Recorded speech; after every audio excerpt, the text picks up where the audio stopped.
গত দুদিন আগে করেছিলাম চিকেন চপ।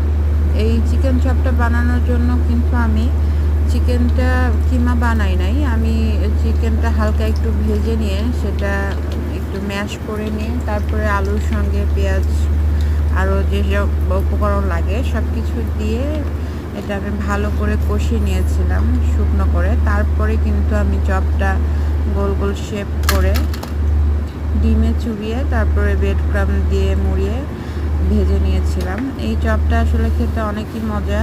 আর আমরা তো সবাই জানি কম বেশি যে চিকেন মানে খুবই লোভনীয় একটা খাবার। আর চপ হলে তো কথাই নেই।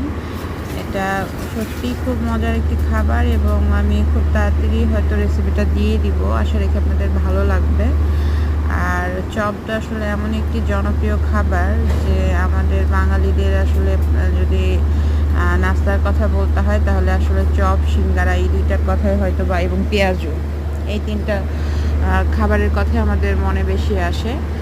তো এই চপটাও ভীষণ মজার হয়েছিল এবং অল্প চিকেন দিয়েও যে বেশ অনেকগুলো চপ বানানো যায়। আমি সম্ভবত একটু মাঝারি সাইজের ২ পিস চিকেন দিয়ে প্রায় ৯টার মতো করেছিলাম। তো এটা আসলে অনেক বড় বিষয় যে অল্প একটু চিকেন দিয়েও আমরা চাইলেই বাসায় খুব মজার করে চপ তৈরি করে নিতে পারি এবং স্বাস্থ্যসম্মত উপায়ে, যেটা আমাদের বাচ্চাদের জন্য অনেক হেলদি হবে।